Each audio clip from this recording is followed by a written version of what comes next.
SJC-12432, Mary Shiel v. John Rowell, and others.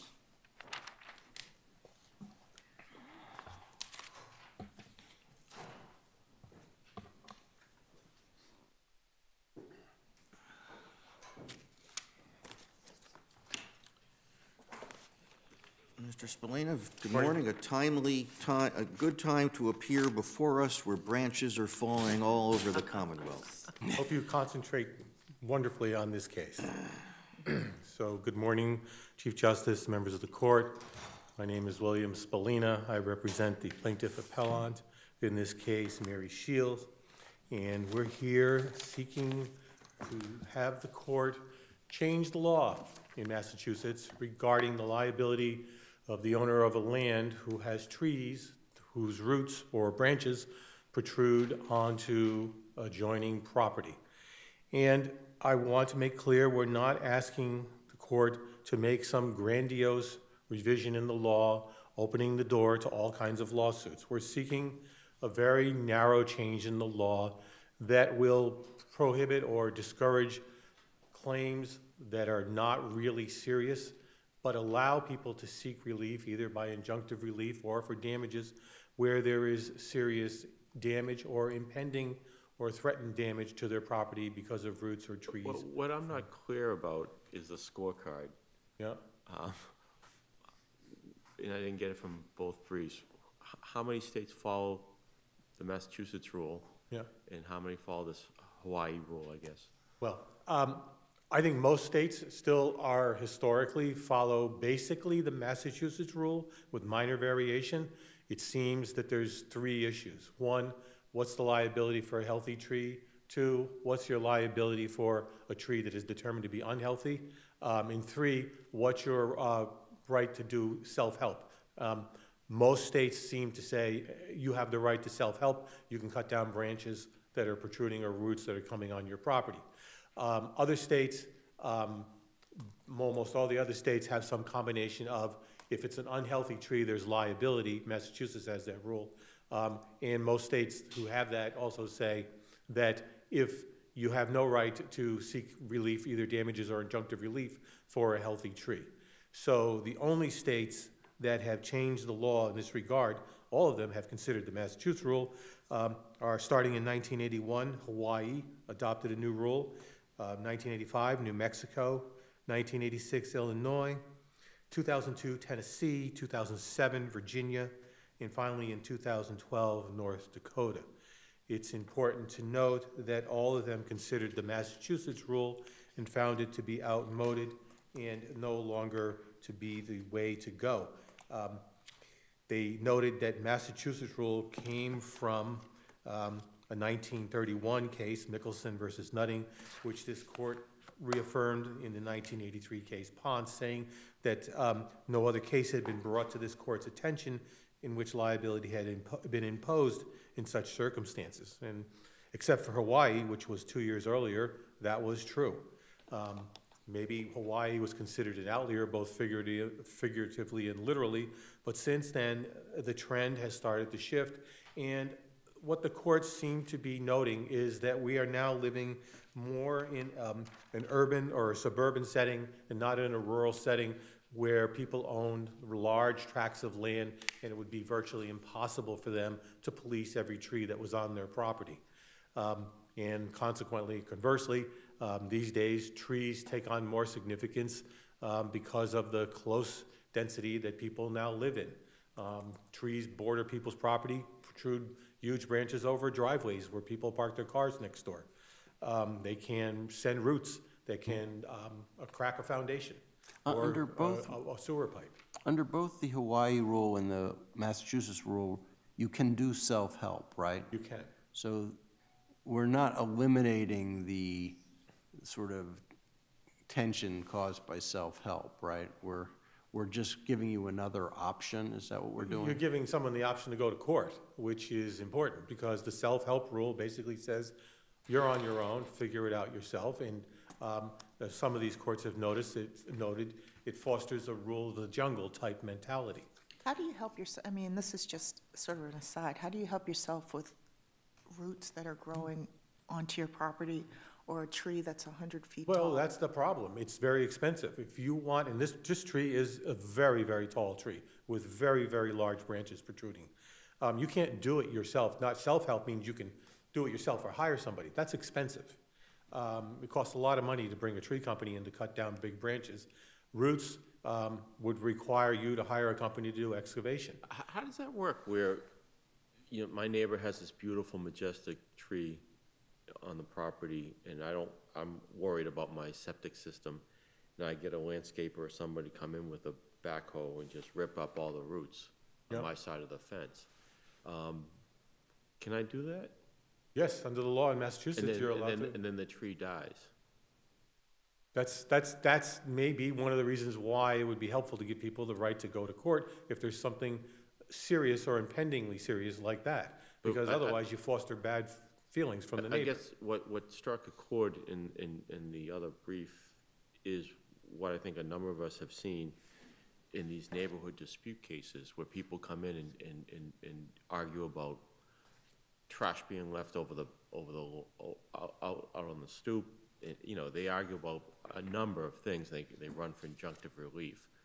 Is that what we're going to be fostering if we rule in your favor, that when the acorns fall No. and they dent the Honda, they're going to come to court? No, even though I think some people would like that, but what Hawaii did was they struck a balance.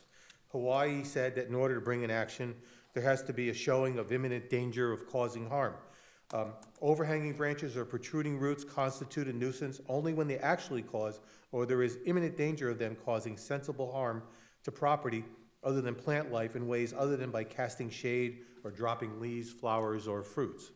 And so the courts in Virginia and Tennessee and New Mexico, in Illinois and North Dakota, when they reviewed the law and looked at the Hawaii law and looked at Virginia law, they decided who was one of the first states to sort of give the right to bring this action.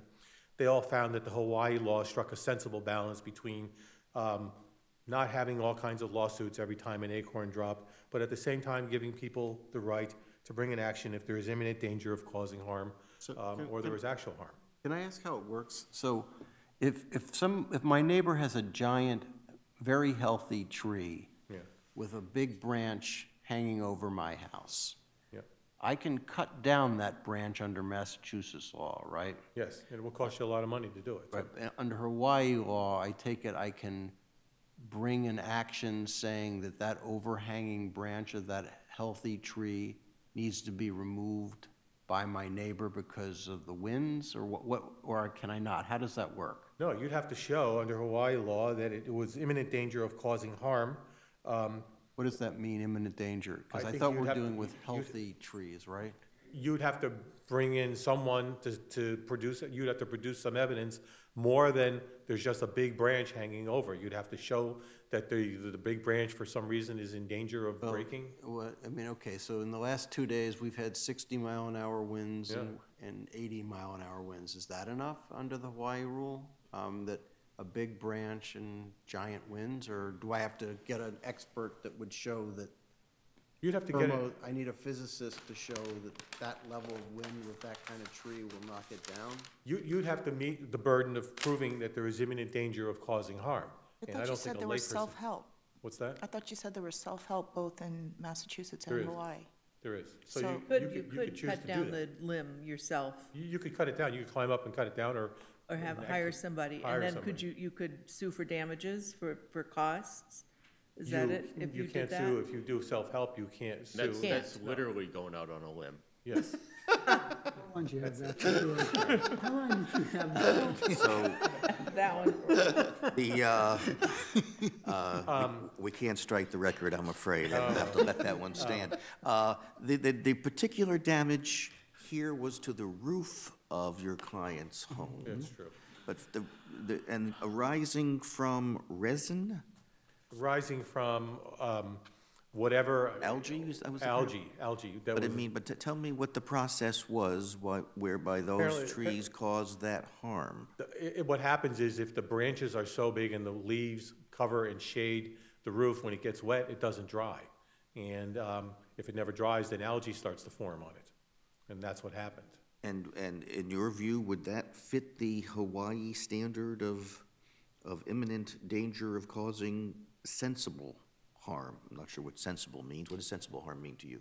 Or in Hawaii, what does it mean? It means something that's really an injury and not just something that you don't like because it's not aesthetically pleasing. And at some point, if the roof stays wet like that and the algae grows under the roof shingles, at some point it is going to be a problem. It's going to start to rot the roof boards, and then there's going to be a hole in the roof. But I thought Hawaii says shade doesn't count. So this is, algae is caused by the shade, right? That's true. So this may not, Hawaii may not save your But there's client. also water that comes from the branches too, so that could cause the algae. Well, but- And I think when but they what meant about the shade- sap or the resin? I mean, where does that fall into the seed flower thing falling out of the tree? I would say that's, unless you can show that that's causing some harm to your property, that's not actionable. And that would make sense, because sap and resin is a natural product from trees. It's not really causing any harm to your property, because it can be cleaned off, and it's not gonna hurt anything, even if you leave it there. Can I go back? I'd like to go back to the roots issue, though. Sure. So the roots from the neighbor's tree is lifting up and destroying your fence. Yes. How does that work under the Massachusetts rule, and how does that work under the Hawaii rule? Under both the Massachusetts rule, you have the right to dig out the roots. You would have to probably bring in a backhoe or a contractor to dig them up. Under the Hawaii rule, since it's destroying part of your property, you can seek either damages or injunctive relief against the adjoining landowner. Or, and you can do self-help. You can use self-help or use self-help.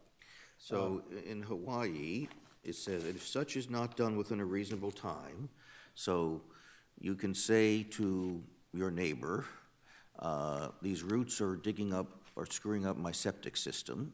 Or they're about to. Okay, you have to fix it. You have to fix it within a reasonable time. Yeah. Are they entitled to come onto your property to do so? They're gonna have to. I mean, that's the only way it can be done. You can't pull roots out from standing on the other side of the tree and yanking them back onto your yard, unfortunately. Okay, so you would have to allow them on your property for this purpose. Well, yeah, but what doesn't really matter, because if your septic system is harmed, you want somebody to fix it. Whether you allow their contractor on or yours, someone's gotta come and dig up the ground, unfortunately. Okay, and it says, and if not done within a reasonable time, the damaged or imminently endangered neighbor may cause the cutback to be done at the tree owner's expense. So if I say to you, get rid of these roots, and you don't do it within a reasonable time, I then say, I'm gonna hire somebody to do it, and I'm gonna send you the bill. Yeah, or you can sue them for whatever the cost is and collect it from them.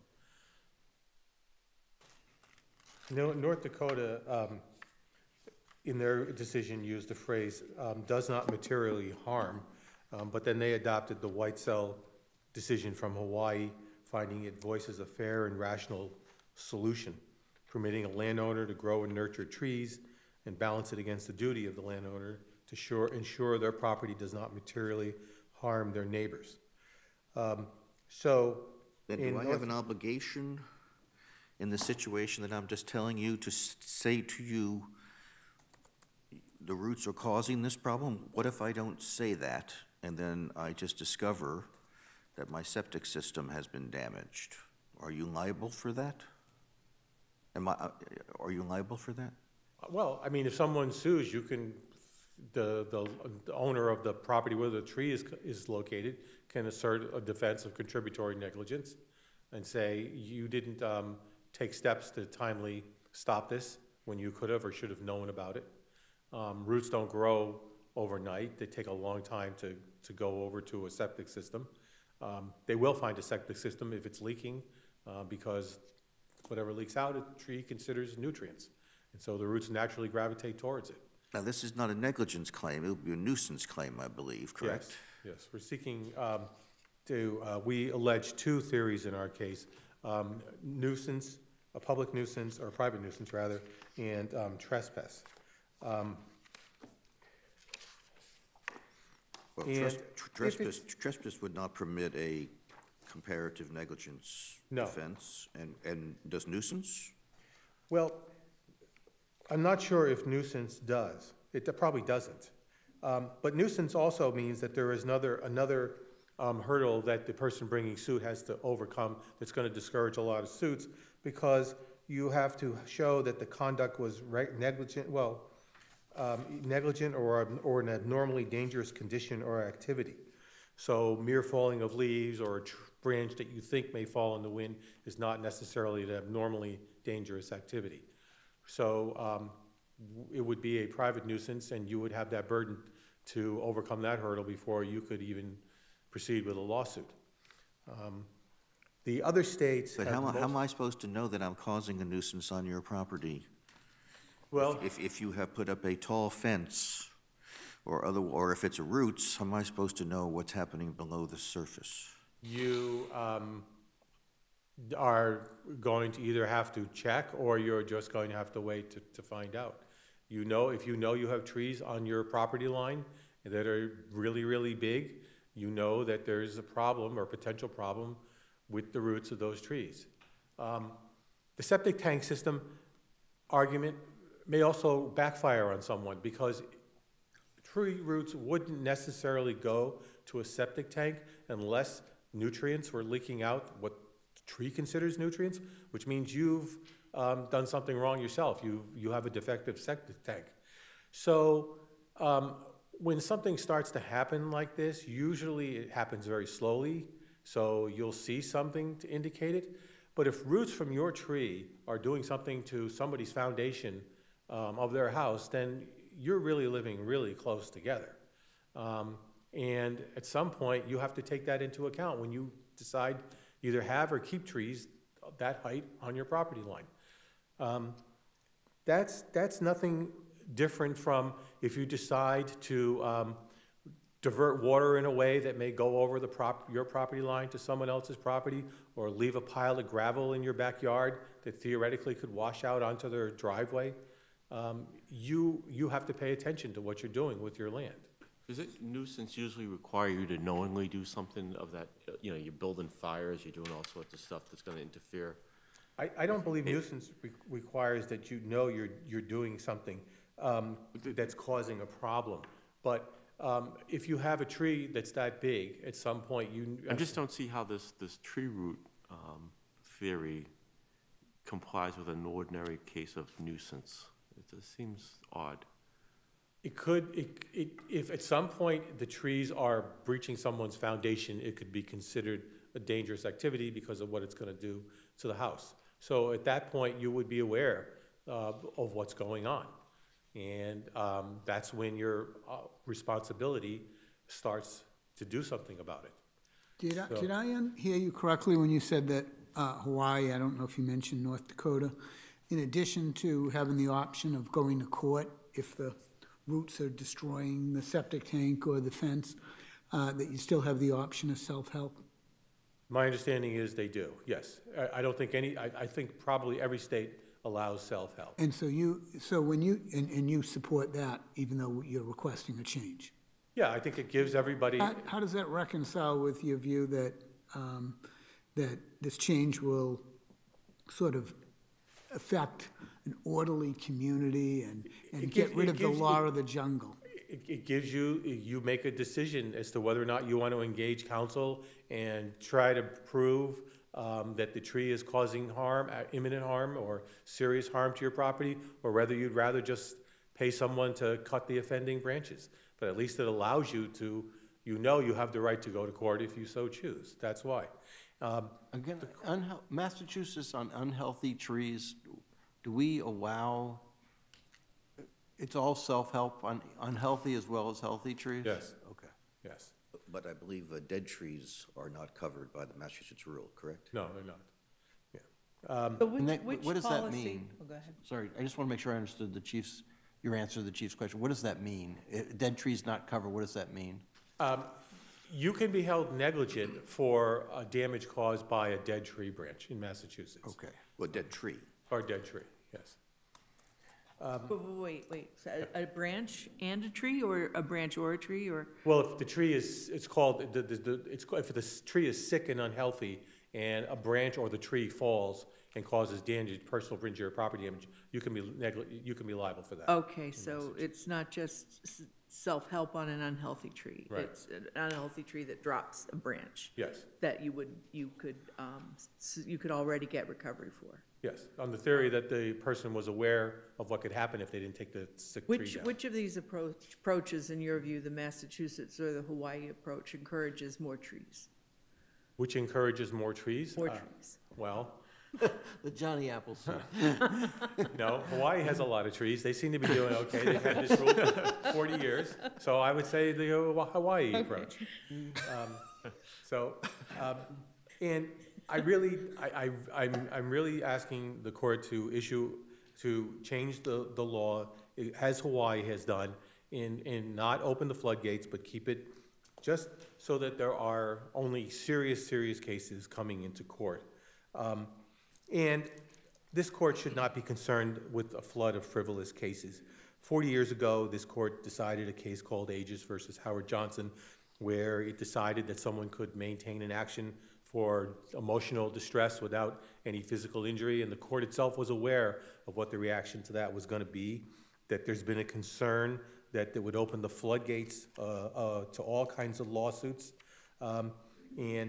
This court said that we are unwilling to deny the existence of this cause of action merely because there may be difficulties of proof. Instead, we believe the door to recovery should be opened, but narrowly and with due caution. And that case has been around, and it's worked out just fine for 40 years. So there's going to be no concern if the court adopts the narrow scope of liability that's in the Hawaii rule, and that's what we're asking the court to do.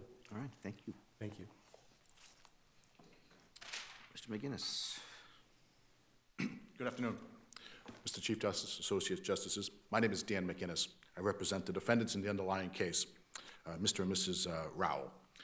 We are here today to urge you to not change the law, to preserve and adhere to the valid legal precedent of the Ponte versus De Silva case, a 1983 case from this court, as well as the Mickelson versus Nutting case, a 1931 case from this court. My clients are now facing the second lawsuit from Ms. Shiel from the exact same set of facts.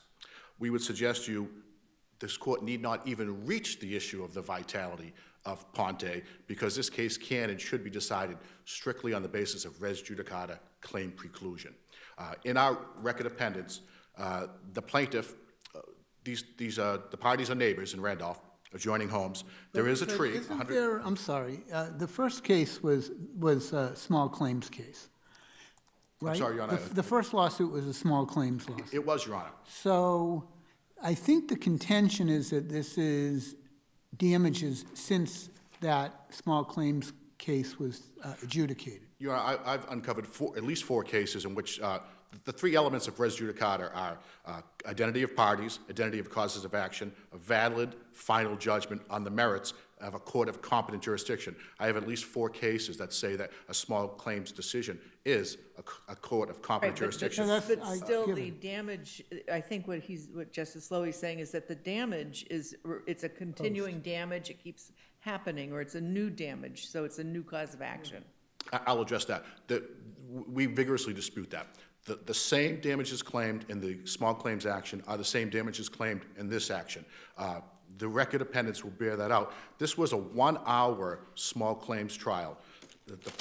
Ms. Shiel was represented by counsel. She introduced evidence, photographic evidence, documentary evidence. She had a full, fair hearing. That's the test, is under the res judicata principles. The test is whether the party against whom preclusion is sought has had a fair opportunity to litigate it. Judge Colvin. Clearly she had. She did. Judge Colvin didn't reach that issue, right? I'm sorry, Your Honor? Judge Colvin didn't reach that issue of res judicata. Judge Colvin He decided, based on the Massachusetts rule, he dismissed the case. did not formally reach that. So you want us to reach the issue that the He trial did not. judge didn't reach? He decided the issue based on the Ponte case, as the clerk magistrate had. The clerk magistrate expressly put in the decision, Ponte versus De Silva controls.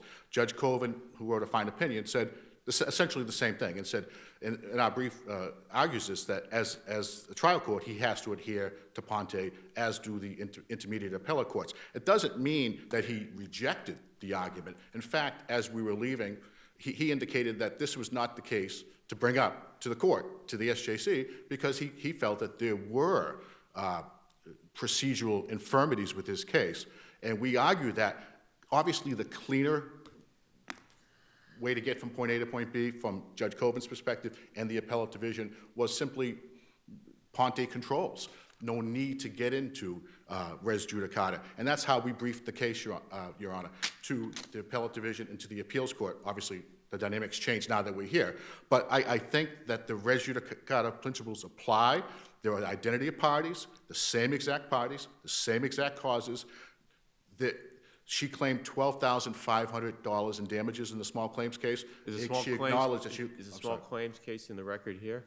It's all in the appended records. There's a 63-page transcript. I went out and got the transcript from the small claims hearing. She testified at length. She claimed $12,500 in damages. She submitted records from a company called Rebuild It, from a carpenter, from a roofer. And when we did our discovery on this case, the exact same documents were produced. The exact same financial claim was sought, $12,500 in both cases.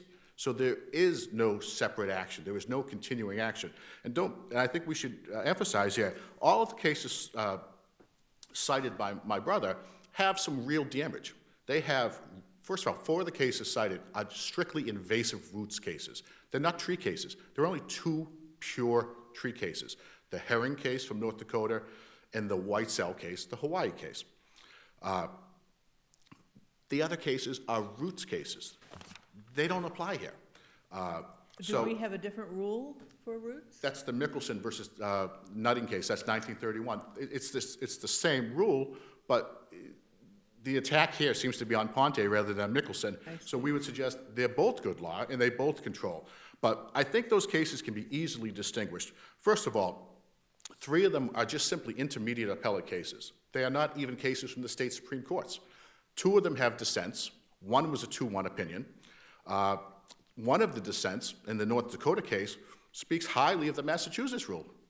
The dissenting judge in that case says, we don't need to change that. We have to decide whether or not to continue the Massachusetts rule and the wisdom of that rule. Why should we continue it? On policy grounds, why should we continue this rule if it makes no sense? Well, there's no good reason to change. This court has a lengthy history of adherence to precedent. There's good precedent here. Our research has determined no case, and there's no case in this record, that criticizes Ponte or Mickelson or calls its vitality into question. But why is it a good idea? It's a good idea because this court has always urged surety in the law, certainty in the law. It's good because these cases they're from different jurisdictions, different geographical topography. There's not one case from the Northeast.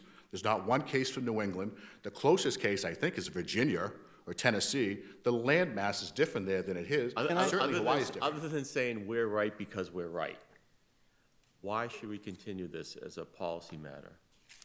Well, because, again, it's good law. It should be the law. It remains the law. There's no compelling reason to... Because of notice? Because the homeowner who has the damage from the tree knows it's happening versus the tree owner? Is that a good policy reason? I'm sorry? I'm trying to give you an answer to his question. Fastball down the middle. Well, Is it because the person who's getting the damage has notice that the damage is occurring? Is that the reason for the rule versus the tree owner who wouldn't know? Exactly. Is that a good policy? These cases, the cases cited by the other side, they all have some notice provision here. I think it's important to note that this case, there has never been any instance of a tree branch falling on Ms. Shiel's property and breaking the roof, breaking the garage. All of those other cases have that. They're very different fact patterns. They're much more compelling But that's not really what we do. I'm just trying to get a sense. What is your understanding of the difference between, I'm reformulating Justice Gaziano's question to you because I'd really like an answer. What is your understanding of the difference between the Hawaii rule and the Massachusetts rule, and why is that difference not good? Why should we not go there? We should not go there. The Hawaii rule... And please don't answer because it's... I understand stare decisis and precedent. I think we get that part. We're just trying to get a sense of, is this a better rule or not? Why not? We think that it is, Your Honor. The Mickelson case talked about innumerable and vexatious cases. That same language was adopted by the North Dakota case in Herring, in which they indicated the dissent that there was a concern about numerous cases. Now, my brother has argued that this is just a narrow exception. We very vigorously disagree. These cases, I think you have to look at the context. This is now the second case that my clients have been sued by Ms. Shiel. These are neighbors who don't get along. What better way than to go out and cause trouble with your neighbor, to go out and file a lawsuit in small claims court? We do think. But I'm just trying to get a sense. From my understanding, and I may not really understand the difference yet between the Hawaii rule and the Massachusetts rule, but the Hawaii rule allows you to bring suit against your neighbor, including with a healthy tree, that poses an imminent danger to your property. And Massachusetts says what you can do on a healthy tree is just cut down the encroaching branch.